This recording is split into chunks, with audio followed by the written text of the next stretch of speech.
Thomas here with Much Props, going to give you another how-to video. Today I am making a Hawkman helmet.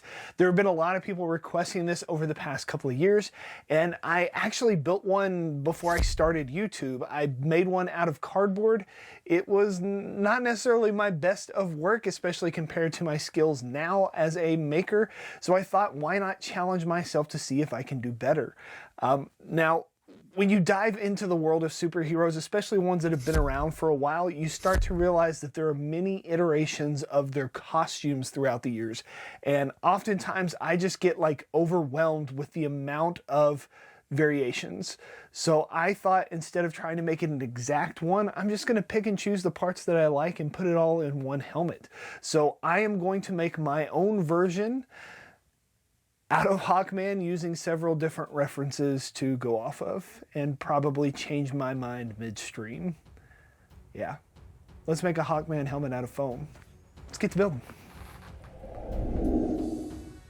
If you would like to build this helmet with me, just click on the description below the video and go to the last link. It'll redirect you to the template on my website for this build. My patterns are taped to an 8.5 by 11 inch sheet of paper and then scanned into my computer. This pattern is one of my best fitting builds ever, so if you have a 24-inch head around your forehead, you're set. If you need to scale that down a bit, I have a video that I'll also link down in the description below to help you size it to fit yourself. I traced the pattern onto EVA foam and cut it out. Each part has the thickness that I used marked on it, along with various instructions like bevel cuts, registration marks, and overlay alignments. The cover letter explains what all these colors and different markings means.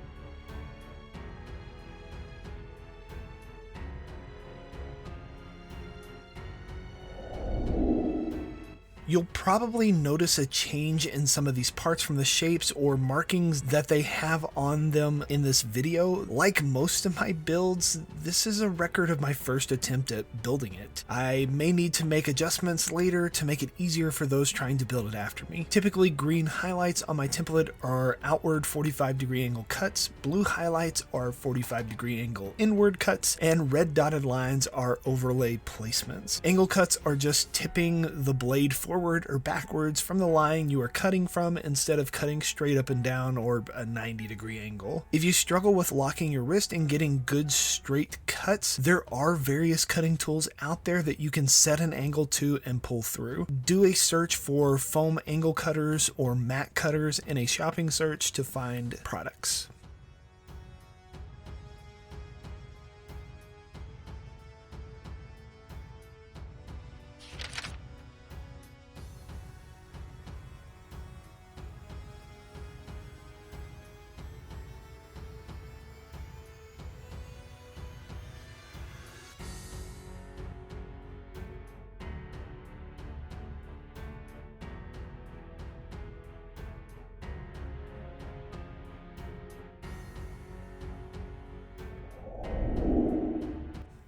Sometimes you may need to heat form your foam a little to get that flat cutout closer to its final shape. Heat the foam up with a heat gun and push it over a round object. I like to use the glass dome from my back porch light. Heat forming your foam will put less stress on the seam lines during the glue up, thereby creating less gaps when you're finished. If you shape it wrong, heat it up and try again, or wait until it's all assembled and spot heat certain areas carefully.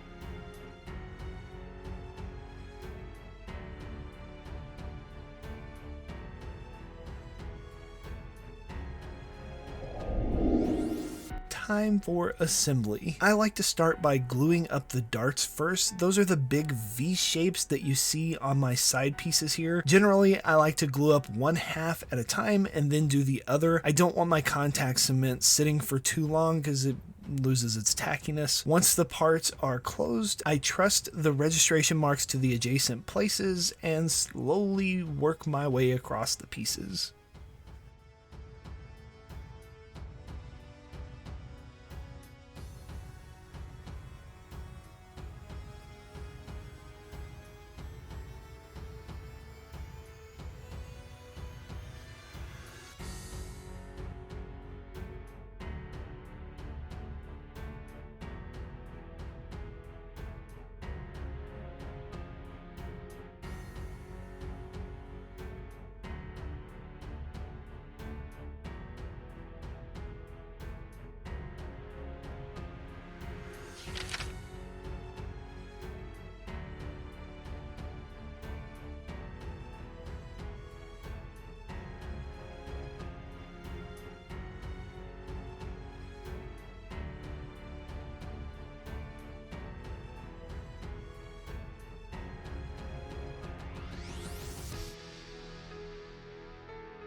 Here I am joining the two halves together. Work slowly across your seam line and try your best to keep them flush with the outside surface. Keep in mind most of my video clips are sped up 2 to 4 times faster than what I'm actually going. I'm not too concerned with the seam lines on this helmet as I've made overlay pieces that will hide most of them. That's another benefit to designing your own pattern or version of an established franchise. You can hide mistakes and make them disappear with extra layers.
For me, this feels kinda like the ugly stage of the build, with the base by itself looking pretty derpy. The brow was pretty weak, so I decided to make an overlay that would strengthen it up. I cut out my piece in 10mm foam, rounded over the front, and then tapered the back to a midpoint. I also rounded over the helmet base on the top of the eye so that the brow will roll over the edge a little bit better. I did the same thing with the cheeks and the center line of the forehead. These cover up seam lines and also add more dimension to the mask. I could have patterned in these dimensions to the base, but it would make the assembly a lot more complicated. With overlays, you can just make sure the placement is symmetrical and it looks good. And with these marks already on the pieces themselves, it makes it a lot easier for anybody else trying to build this.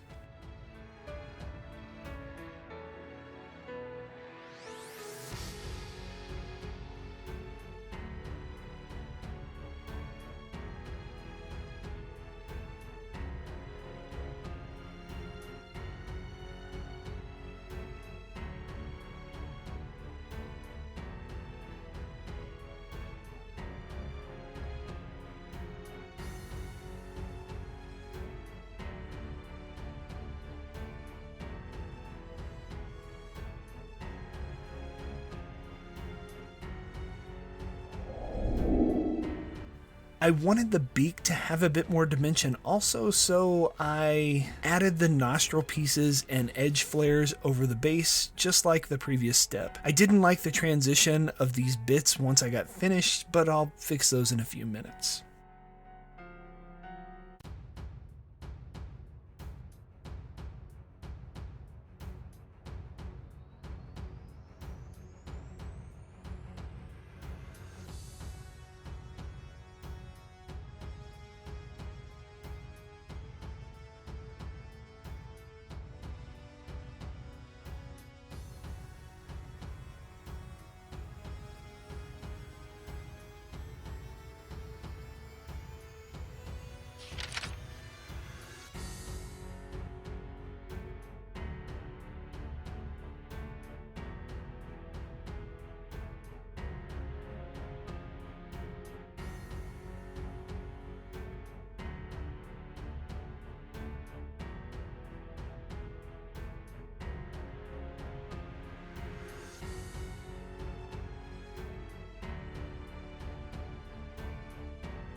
I'm going to be honest with you. This helmet has been done at this point for several weeks now. I got frustrated with the wings and put it off to the side for other builds. The toe build from Skyrim that you saw me make a few weeks ago was a last minute build to give me time to brainstorm the fix for this helmet. I often do that when I get bogged down in a project. Taking a step back and switching to something else can often free my mind up a little bit to find a better solution without time constraints. A lot of my builds are built within 5 days, that's start to finish, including the video editing, and I have become pretty good at time management with my productivity. So after 4 iterations of this wing pattern, I settled on one that I thought looked pretty cool, which meant I needed to modify parts that I've already glued up. I roughly trimmed back my cheek pieces, chamfered the tip of my wings, and superglued the separations back together.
Because these wings would stick out from the helmet a bit, I wanted to be able to reinforce and slightly pose the wings once on, at least a little bit. So I carved out a channel using a ball sanding bit on my rotary tool, then glued in a piece of fencing wire bent to fit within the top ridge layer. Once stacked on top of each other, I glued it into place on the base. The wing will wrap around the back side of the ear, and the front will add another point to the front, as well as covering up a seam line.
This is Gap Filla by Prop Monkey Studios. Not a sponsor, though I'd love to talk to you. I bought this a while back after seeing Evil Ted use it in a live stream, and I thought I would give it a go on this build. Because I made late modifications to my build, I have some gaps that I need to hide, and this stuff did not disappoint. It's similar to EVA foam clay, but sands a lot better. It's also a little bit thinner and easier to spread across. You can dab your finger in water and smooth over the surface so that you have less to sand later. It really helped to hide my gaps and give me a better transition on my beak parts.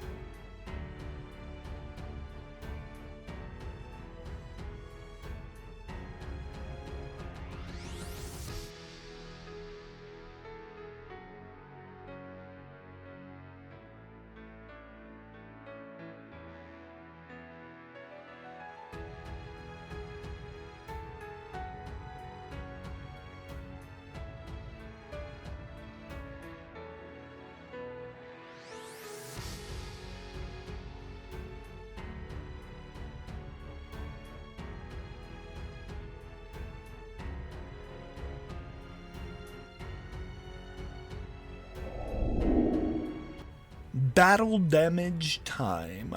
I put on a stone bit on my rotary tool and just randomly made slashes and gouges all over the helmet. If you're trying to figure out what is on my phone right now, I am watching an Evil Ted live stream while I work on my helmet. I have my TV just out of frame to the right, going with it on as well, and my phone, I use it to chat in the live stream. I've never met Evil Ted in person, but I have had the privilege of talking back and forth to him over the past couple of years. We were both Plaid ambassadors and spoke at online conventions during COVID's lockdown. He is an absolute legend in the prop making industry and one of my favorite content creators out there. Hopefully someday I'll get to meet him in person. He doesn't need my promotion or plugs, but check out his channel, Evil Ted Smith. You won't be disappointed. Once done, I hit the entire surface of my helmet with a blowtorch to seal the foam. I really love my gold mini saber blowtorch, though it may be a bit of overkill for EVA foam.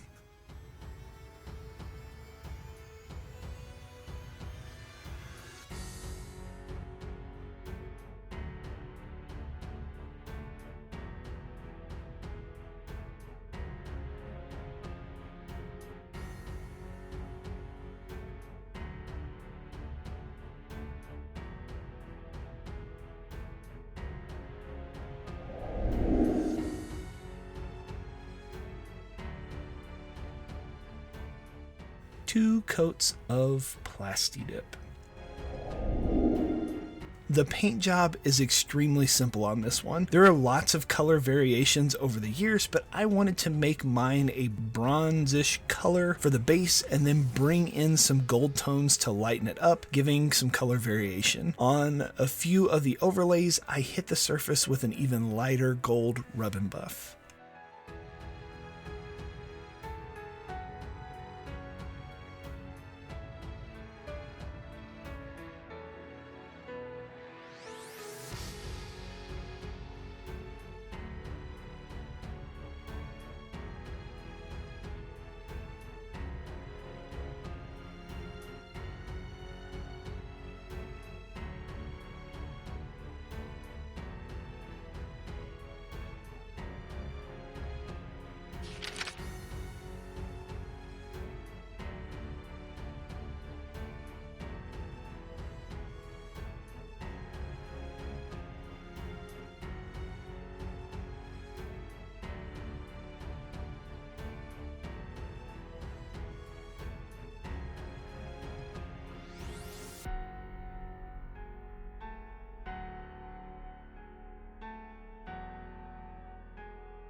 to add even more color variation in my details, I hit the small accent strips with a more metallic gold paint pen to bring them out more. I also painted the little forehead jewel to look like a shiny ruby. Once all the colors were on, I watered down some black acrylic paint and hit some of the recesses to make all those details stand out even more from each other. And with that, the helmet is done.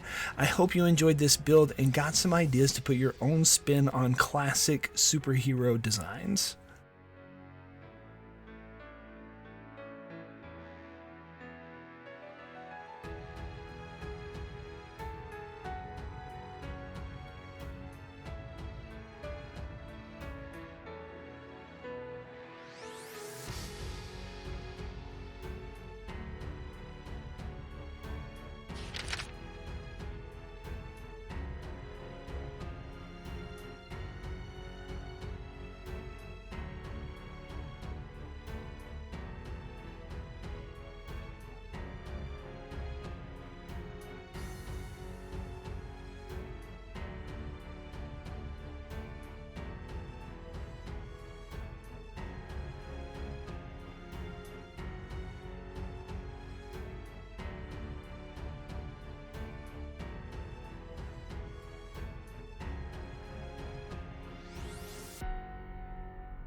And we are finished. Here is the end result.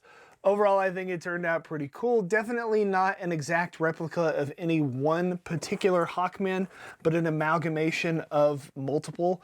I don't know, to me it just kind of frees up the anxiety that comes along with making something exact and just lets you have fun with the process instead. Showing a little bit of creativity and putting your own spin on stuff. Maybe you'll try and make one of these yourselves and impress your friends with your ability to look at a bunch of other variations, pull things you like, mismatch it all together, and hopefully come up with something that works for you. Yeah. Maybe you'll get some... Yay! And inevitably, they're going to ask you, how'd you make that? Give them one of these. Tell them, much props. I mean, I guess it's time to Hawkman it up, right? Peace out.